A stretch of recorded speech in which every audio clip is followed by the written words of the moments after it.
ಎಷ್ಟು ಸಾಹಸವಂತ ನೀನೇ ಬಲವಂತ ದಿಟ್ಟ ಮೂರುತಿ ಭಳಿರೆ ಭಳಿರೆ ಹನುಮಂತ ಎಷ್ಟು ಸಾಹಸವಂತ ನೀನೇ ಬಲವಂತ ದಿಟ್ಟ ಮೂರುತಿ ಭಳಿರೆ ಭಳಿರೆ ಹನುಮಂತ ಪ್ರಧಾನ ಅರ್ಚಕರು ನಮ್ಮ ಮನೆ ಕಡೆಯಿಂದ, ಮತ್ತೆ ಎರಡನೇದು ನಮ್ಮ ವ್ಯವಸ್ಥಾಪಕರು ಧರ್ಮದರ್ಶಿಗಳ ಕಡೆಯಿಂದ ರಾಜೇಂದ್ರ ಅವ್ರ ಕಡೆಯಿಂದ, ಮೂರನೇದು ಶಿವಾರೆಡ್ಡಿ ಅಂತ ವೈಟ್ ಫೀಲ್ಡ್ ಅಲ್ಲಿ ಇದ್ದಾರೆ ಅವರು, ಅವ್ರ ಕಡೆಯಿಂದ ಮಾಡಿಸಿದ್ದಾರೆ. 3 ಜನನು 3 ಕುಟುಂಬನೂ ಹಾಕಿ ಮಾಡಿಸಿರುವಂತದ್ದು. ಹನುಮ ಜಯಂತಿ ಇವತ್ತು ಚಿರಂಜೀವಿದು ಹುಟ್ಟಿದ್ದು ಜಯಂತಿ.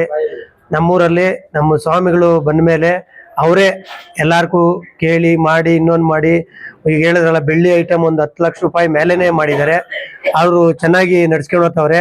ನಮ್ಮೂರು ಗ್ರಾಮಸ್ಥರು, ನಮ್ಮೂರು ದೊಡ್ಡವರು ಚಿಕ್ಕವರು ಹಿರಿಯರು ಕಿರಿಯರು ಎಲ್ಲರೂ ಸೇರಿ ಚಿಮ್ಮಂಡಳಿ ಗ್ರಾಮಸ್ಥರು ಈ ಆಂಜನೇಯನ ದೇವಸ್ಥಾನನ ಎಲ್ಲ ಅಭಿವೃದ್ಧಿ ಮಾಡ್ಕೊಂಡು ಇವತ್ತು ವರ್ಷ ಹನುಮನ್ ಜಯಂತಿ ದಿನ ಇದು ಮೆರವಣಿಗೆ ದೇವ್ರನ್ನ ಊರೆಲ್ಲ ಮೆರವಣಿಗೆ ಮಾಡಿ ಎಲ್ಲ ಹೆಣ್ಮಕ್ಳು ಗಂಡು ಹುಡುಗರು ಎಲ್ಲಾರು ಸೇರಿ ಮಾಡ್ಕೊಂಡು ಈ ಪೂಜೆಯನ್ನು ಹೋಗ್ತಾ ಇದ್ದಾರೆ. ಮುಂದೇನು ಇದೇ ತರ ನಡ್ಸ್ಕೊಂಡು ಹೋಗ್ಲಿ ಅಂತ ನಮ್ಮ ಆಸೆ.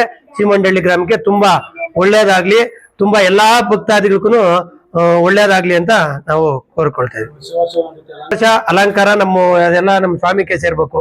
ಅವ್ರು ಏನ್ ಹೇಳ್ತಾರೆ ಅದು ನಾವು ಮಾಡ್ತೀವಿ. ಎಲ್ಲ ಮಾಡೋದಂಥದ್ದು ನಮ್ಮ ಸ್ವಾಮಿ ಇವರೇ ಮಾಡೋಂಥದ್ದು ಆದರ್ಶ.